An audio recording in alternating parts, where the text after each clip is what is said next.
We're not gonna get away with this, are we?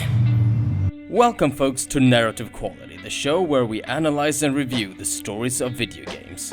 Today we'll be taking a look at the latest effort from Supergiant Games, a little game called Transistor. Supergiant's last game, Bastion, received a lot of praise for the way it told its story, primarily in the way it used narration to develop both its characters and its world. And even though Transistor is only their second game, the bar has already been set really high. So, let's see if Transistor can live up to the lofty expectations set by its predecessor.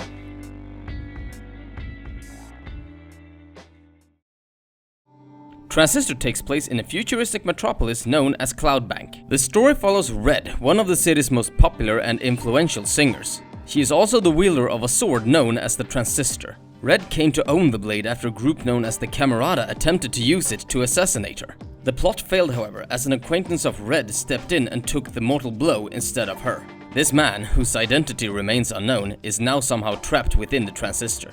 Another consequence of the incident is that Red has now lost her voice. The man now trapped inside the Transistor, however, can still talk to her, even though she can't respond. And so the two of them set out to find the Camerata, hoping to be able to restore Red's voice, the man's body, as well as getting some information on why Red was attacked in the first place.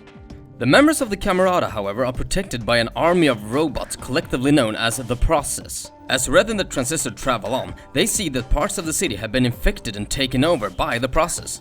They now race to find the Camerata, not only for their own personal motivations, but also to find a way to stop the Process from infecting the entire city. If there is one thing I really admire about the game, it's the way it integrates the city into the plot. It also manages to put a new spin on the fairly dated idea of a futuristic metropolis. You see, Cloudbank is a democracy, taken to its very extreme. The citizens get to vote on literally everything, not just elections or lawmaking. No.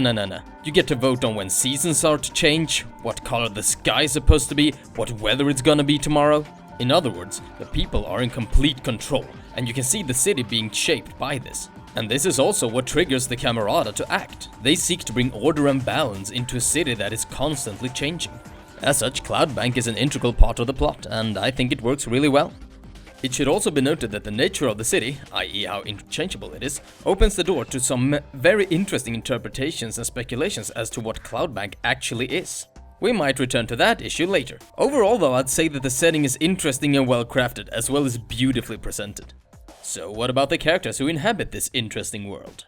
Well, much like the narrator in Bastion did, there is one character here who absolutely steals the show. That would be the Transistor itself, or rather the man trapped inside it.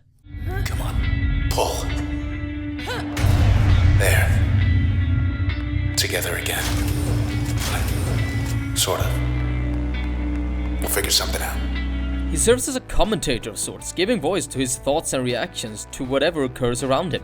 And many a times these are the thoughts also thought by the player, making him feel very real and relatable. He also expresses concern and worry at the situation at hand, as well as his own position in it. He's fully aware that he has to rely on Red, and that if anything were to happen to her, he would be completely lost. Look, whatever you're thinking, do me a favor. Don't let me go. Many a times it feels like he's saying what she's thinking, making their bond even more believable. With Red being mute, she can only express herself so much, but sometimes she comes across terminals which allows her to leave a comment in relation to a poll or an article or something similar. She then uses these to communicate with the Transistor, as he can read what she is writing. I think you're right. Of course I do. Red. I think these conversations are my favorite parts of the story. It really shows how desperate their situation is, and how desperately they try to cling to hope even though everything is looking grimmer by the minute. Red doesn't have that many lines, but let's just say that sometimes actions are more audible than words. The only other characters worth mentioning are the members of the Camerata. And they're alright, though many of their scenes feel more expository than anything else. There really isn't that much to them, but I would say they're memorable enough. In the end though, it really is about Red and the Transistor, and I would go as far as to say that they're executed damn near flawlessly. So the setting's great and the characters are solid, but there is one question that still remains. Is the plot of the game any good? For all intents and purposes, the overall plot progression is fairly simple. It's a fairly standard, stuff happened that was bad, let's track down those responsible before things get even worse. If there's one thing I didn't like, at least initially, it's the Camerata status as a shady organization. Simply because this is something that has already been done to death. You know the drill, an organization comprised of few but very important individuals hatch a scheme that in some way destabilizes the entire world. And even though I'm still not a fan of that trope, I would say that this is probably the best implementation I've seen of it in a long time. That is mainly because the world is as interesting as it is.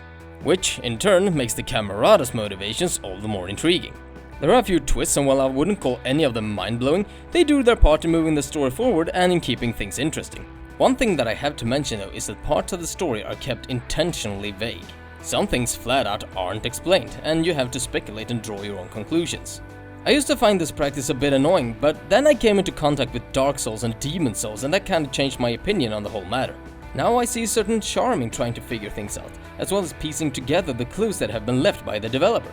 That is, if it's done correctly. Because you can do it the way the Soul series did, i.e. use the fragmented narrative deliberately as a fundamental part of the experience. Or you can go the other route and just be annoyingly obtuse. Or as it's also known, trying to be clever by omission. Thankfully I can happily place Transistor in the former category. No key parts of the story are veiled, just little details that would help flesh out the world. And personally, I've had a lot of fun trying to piece it all together after I was done with the game. So if I were to summarize the story, I would call it easy to follow but hard to figure out. If you don't like stories that leave themselves open for interpretation and speculation, then this might be a big mark against it for you. Having said that, I don't think that anybody's gonna have trouble following the overall narrative. The key parts, including the ending, are quite easy to understand. Speaking of which, I'm now going to talk a bit about the ending, so if you intend to play the game and haven't done so already, I strongly recommend you to click the button now shown on screen.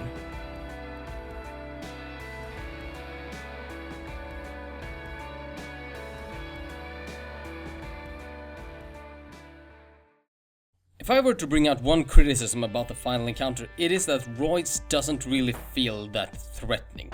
I mean, yeah, it is cool that he has a transistor of his own, and that he's using the same time freezing power as Red has been using against the process throughout the entire game. Plus, he is the final member of the Camerata, so if we were to have a confrontation with them, well, this would be it.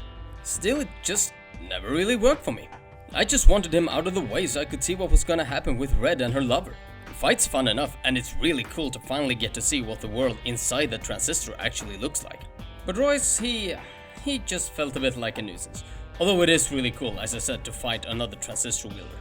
After that, everything that happens is just near on perfect. The realization of what Red is going to do, that Transistor pleading with her not to do it, the contrast between the first shot and the last shot of the game. The music during the credits, which I honestly had a bit of a hard time getting into the first time, but when I re-listened to it, it was just spot on. And of course, the very last line of the game.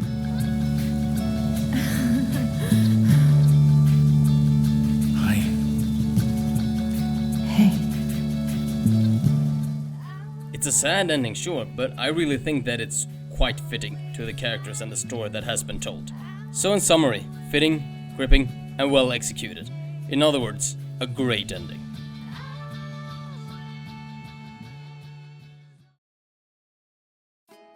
Alright, time to summarize and reach a verdict. The setting, it's a new take on a dated idea. It's very interesting and it's expertly woven into the narrative. I would go as far as to say that it's one of the game's greatest strengths. Characters, aside from the two main characters, the rest are not that noteworthy. Thankfully though, the two main characters are well written and properly fleshed out. You really come to care about them, and the voice of the Transistor is just nectar of the gods in audio form. The overall plot, fairly straightforward and structurally sound, with a few surprises along the way. And it all culminates in a very satisfying conclusion. Emotional investment. Well, overall I found myself caring a whole lot more about Red and the Transistor than I did about the fate of the city. However, that's not necessarily a bad thing. The ending, well written, fitting, and satisfying. It's quite emotional, but it really does have a major payoff. So, final verdict? I would call this story great. It's more than worthwhile to play through the game just to experience it. It stuck with me for several days after finishing the game, and I reckon it will stick around a whole lot longer. So, will there be an in-depth analysis of the game? Yes there will be.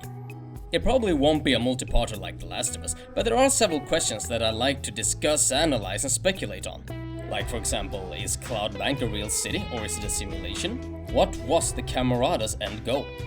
What was the true purpose of the transistor? And what is the place that people keep referring to as the country? So yeah, I think I'll make a video about these issues pretty soon. The next video, however, is one that's way overdue, and that is the 4th installment of the in-depth analysis of The Last of Us. It should have been out in December, but sometimes things just don't go the way you plan. Anyway, it's the next video in the pipeline, and it's hopefully gonna come out sometime next week. In the meantime, thank you so much for watching this review. I really hope you enjoyed it, and if you want to see more videos like it, well, there is always the subscribe button. Take care, and I hope to catch you later.